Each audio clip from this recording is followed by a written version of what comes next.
Ветер был тихим, но холодным, таким, как бывает только в ночь перед Хэллоуином. Он нес с собой аромат осенних листьев, далеких костров и что-то еще, едва уловимое, будто шепот, рожденный в самой глубине леса. Хельга стояла у окна своей маленькой хижины на краю деревни и вглядывалась в ночную темноту. Луна полная и светлая висела высоко в небе, будто сторожила эту ночь, придавая ей особую магию. Хэллоуин всегда был для Хельги особым временем. В ее детстве деревня оживала в этот день. Дети бегали по улицам с самодельными фонариками, мужчины разжигали огромные костры, а старики рассказывали пугающие истории о духах и ведьмах. С возрастом Хельга перестала принимать участие в этих шумных гуляниях. Ей нравилось наблюдать за праздником со стороны, чувствуя его древнюю силу, но теперь она предпочитала тишину своего дома, окруженного осенними холмами и лесом. Но в эту ночь было что-то другое. Ветер стучался в окна, словно звал ее выйти. И хотя Хельга уже давно не была склонна к мистике и сказкам, она не могла игнорировать этот зов. Чувствуя странное волнение, она накинула плащ и шагнула за порог. На улице было темно, но лунный свет заливал землю серебром, отчего казалось, что весь мир вокруг был покрыт легким мерцающим туманом. Вдалеке над деревней виднелись огоньки фонариков и костров. Хельга стояла на крыльце, вдыхая свежий воздух, когда ветер снова зашептал ей на ухо, теперь уже яснее. Это был не просто ветер, это был зов. Хельга почувствовала, как ее ноги сами двинулись вперед, увлекая ее в сторону леса. Деревья стояли неподвижно, словно гигантские сторожа, охраняющие свои древние тайны. Она шла все дальше и дальше. И хотя дорога была ей незнакома, ей не было страшно. Ветер был ее проводником, обвивая ее плечи мягкими потоками и подталкивая вперед, словно старый друг. Пройдя несколько шагов, Хельга заметила на земле что-то необычное. Старое вороново перо. Оно блестело в лунном свете, как будто только что было сброшено птицей, но вокруг не было ни звука, ни движения. Она наклонилась, чтобы поднять его, и в этот момент ощутила легкий трепет, будто кто-то невидимый следил за ней. В руках перо показалось неожиданно теплым. Как только она коснулась его, воздух вокруг наполнился едва уловимыми звуками, мелодией, которая оказалась одновременно и древней, и новой. Это была не простая песня, а скорее напев, рожденный из самого ветра и ночи. Он звал ее за собой вглубь леса, обещая что-то удивительное. В этот миг Хельга поняла, что приглашение, которое ветер ей принес, было совсем не случайным. Она продолжила свой путь, теперь уже твердо зная, что впереди ее ждет что-то необыкновенное. Вокруг нее все начинало меняться. Лес, который еще минуту назад казался мрачным и молчаливым, словно оживал. Ветки деревьев покачивались в такт невидимой музыки, и свет от луны становился все ярче, заливая тропу мягким светом. Хельга чувствовала, как ее сердце забилось быстрее, но не от страха, а от предвкушения чего-то волшебного. Перед ней вдруг возникла арка, увитая осенними листьями и фонариками, сделанными из тыкв. Свет от них был мягким и теплым, словно приглашал войти. Хельга подошла поближе, и в тот момент, когда она переступила порог арки, время, казалось, замедлилось. В воздухе витал аромат пряных трав, и легкий дым от костров ласково окутывал ее. За аркой открылся лунный сад. Он был больше, чем Хельга могла себе представить. Просторный, с широкими аллеями, усыпанными листьями и яркими тыквами, освещавшими путь. В центре сада горел огромный костер, пламя которого не давало тепла, но светило так ярко, что казалось, будто вокруг был день. Ветер больше не пел, но тишина, что пришла ему на смену, была обволакивающей и умиротворяющей. Хельга замерла на месте, оглядывая этот удивительный мир. Здесь не было никого, только она и светящиеся тыквы, но в воздухе витало ощущение присутствия кого-то невидимого. Она чувствовала, что за ней наблюдают, что ее ждут. И хотя все это казалось сном, она была уверена, это настоящая магия Хэллоуина.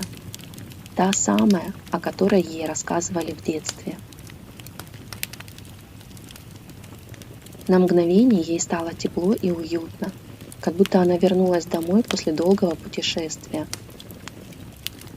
Она сделала еще несколько шагов вперед и вдруг заметила, что одна из тыкв на земле начинает светиться ярче других. Свет от нее был особенным, мягким и в то же время манящим. Хельга подошла ближе, и словно в ответ на ее шаги, тыква медленно открылась, как цветок, явив ей скрытый внутри свиток. Хельга взяла свиток и развернула его. На нем, написанном древними рунами, было всего 2 слова «Добро пожаловать». В этот момент воздух вокруг нее оживился. Легкий ветерок, который до этого едва касался ее лица, теперь завихрился вокруг нее, словно в танце.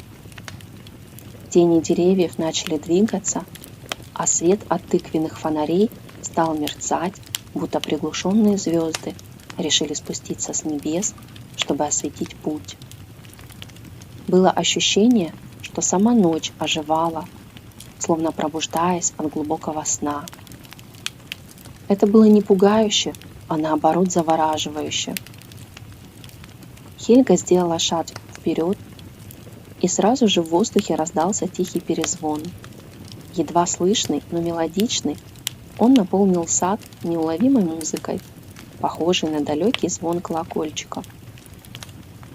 Листья под ногами Хельги шуршали, словно шелковая ткань, а впереди замерцали огоньки, маленькие, похожие на светлячков, но светившиеся более ярко и мягко.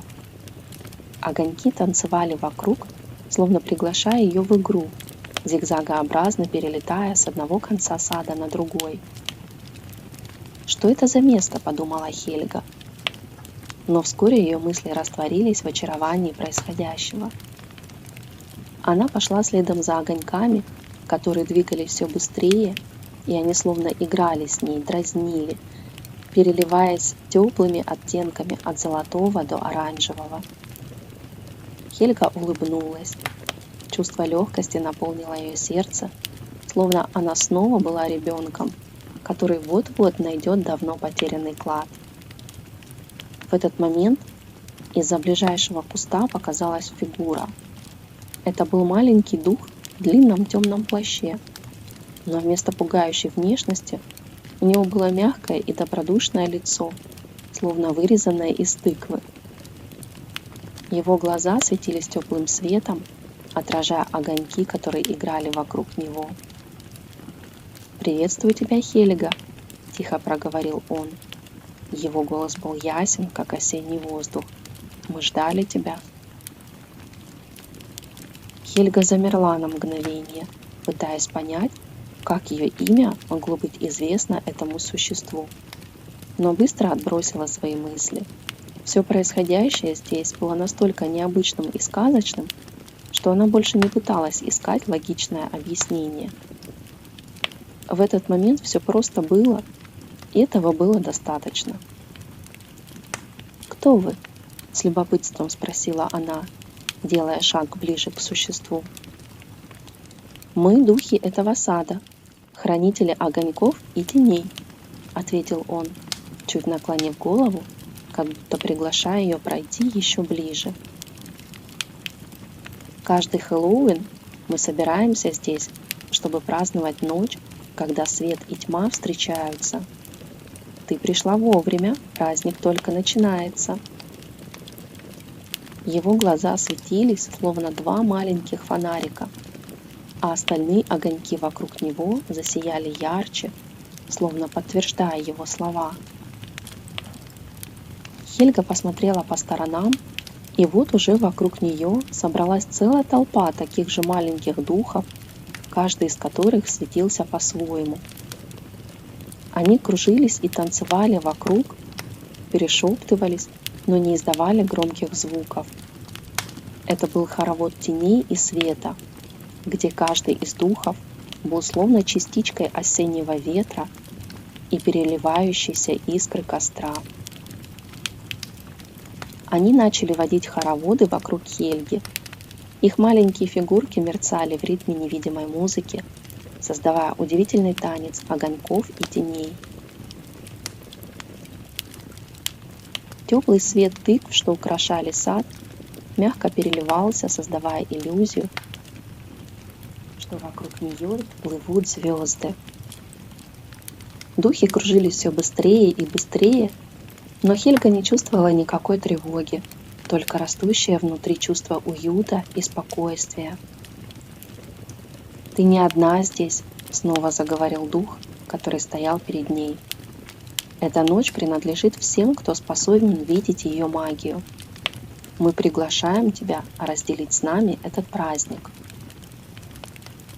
Его слова были настолько тихими и умиротворяющими, что Хельга почувствовала, как ее дыхание замедляется, а мысли становятся все легче.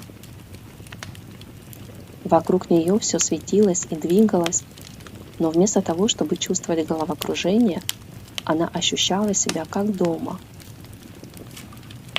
В этот момент один из духов протянул ей руку, маленькую, но теплую, с легким свечением. Хельга, не задумываясь, взяла его за руку, и тот тут же увлек ее в круг.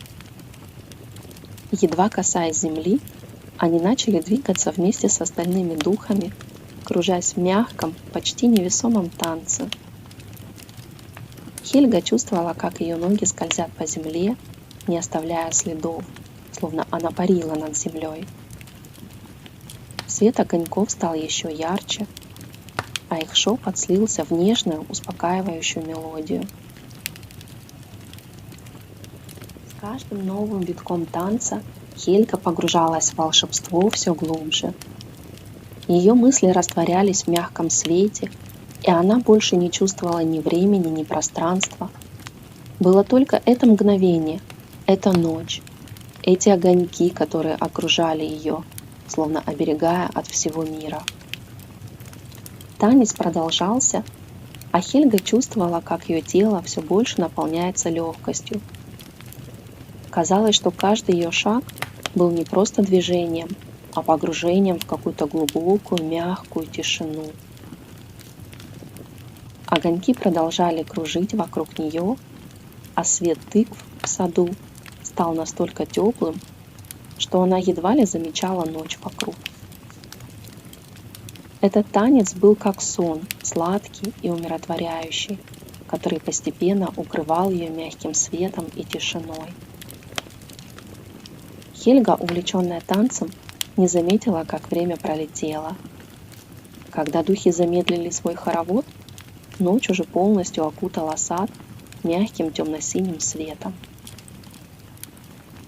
Теплые огоньки все еще мерцали вокруг, но теперь они не кружились, а плавно двигались по воздуху, словно свечи, которые кто-то аккуратно поставил на полке невидимой библиотеки. В воздухе витал аромат свежей листвы, сладких ягод и дымка от костра, который согревал сад своим теплом. Маленький дух, с которым она говорила ранее, снова оказался рядом, как будто он был ее спутником в этом волшебном мире. Он слегка кивнул головой, приглашая ее следовать за ним. Хельга, зачарованная атмосферой, послушно пошла вперед.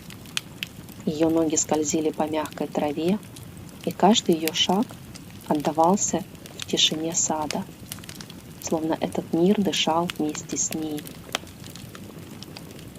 Они подошли к небольшой поляне, где на фоне тыквенного света уже был накрыт длинный стол, заставленный самыми удивительными угощениями, которые Хельга когда-либо видела. Огоньки, которые ранее кружились в воздухе, теперь освещали стол, создавая мягкое и уютное свечение. Вокруг стояли маленькие духи, весело переговаривались между собой, а на столе лежали плоды осени: сочные яблоки, груши, виноград, ярко-оранжевые тыквы и каштаны. Но больше всего внимание привлекали десерты.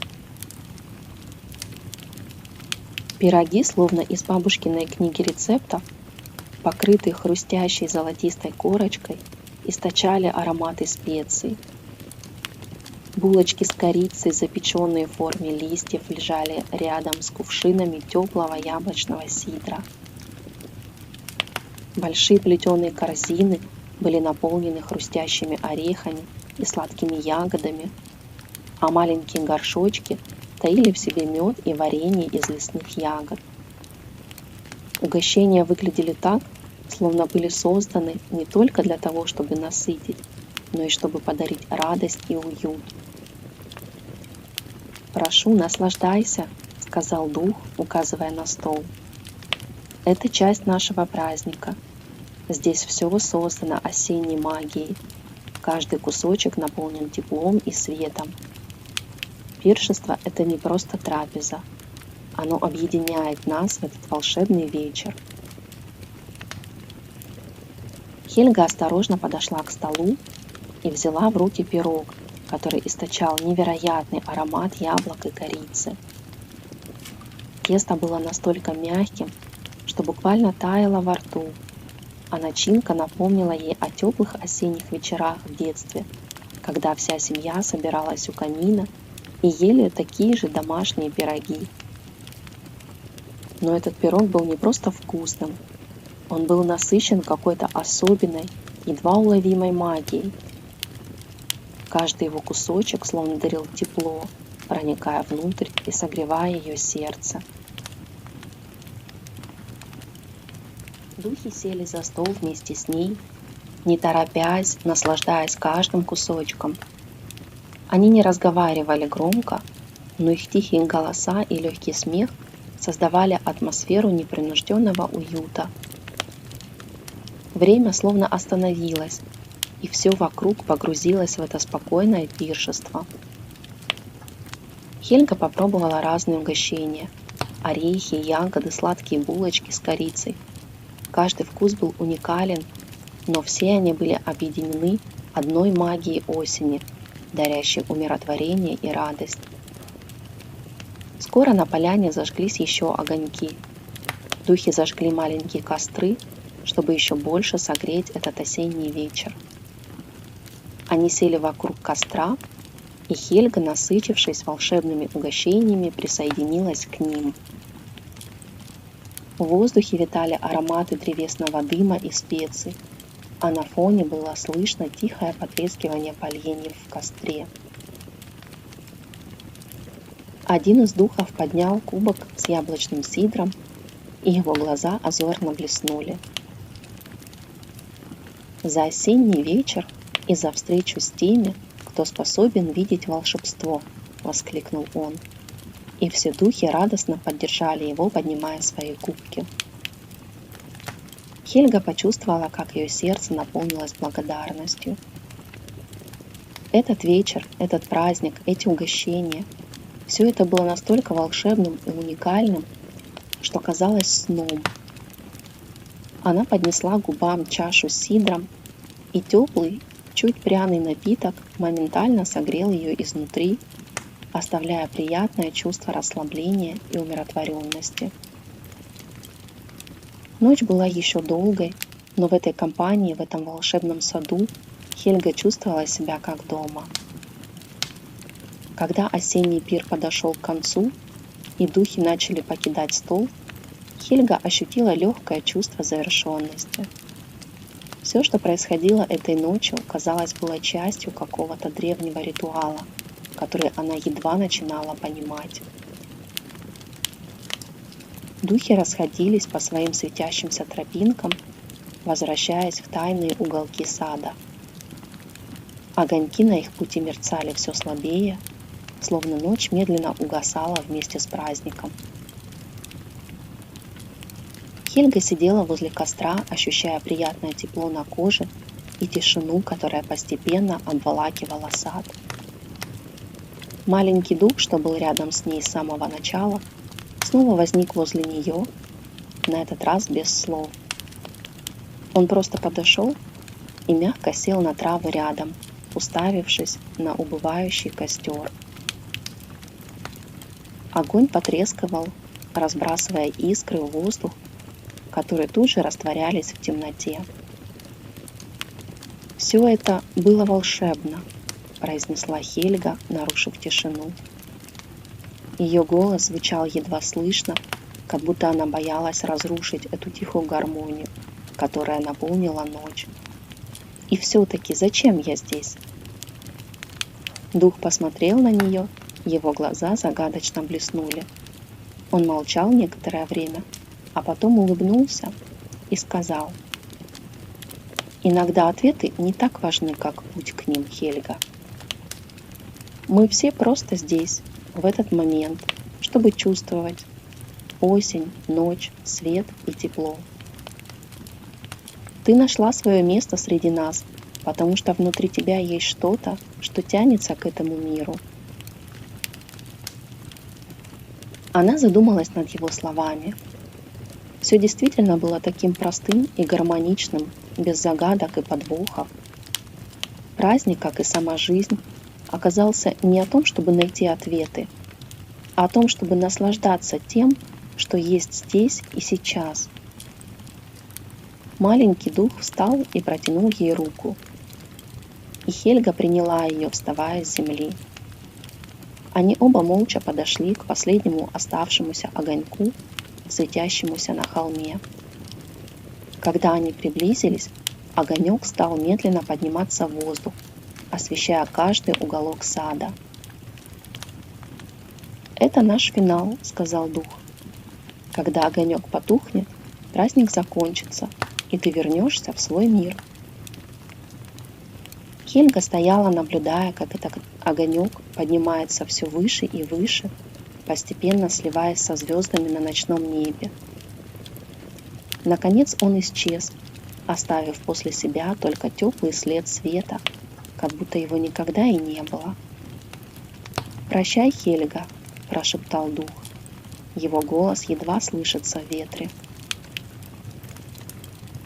«Мы всегда будем здесь, в тенях этого сада, ждать, когда ты снова захочешь вернуться. Не забывай, что ты — часть этой волшебной ночи, и ее свет всегда будет внутри тебя». Ночь стала тихой, а сад погрузился в мягкую, обволакивающую темноту. Огоньки исчезли, и лишь шелест листвы напоминал Хельге о том, что она только что была частью чего-то удивительного и таинственного. С легкой улыбкой на губах она закрыла глаза, ощущая на коже прохладное дыхание ветра.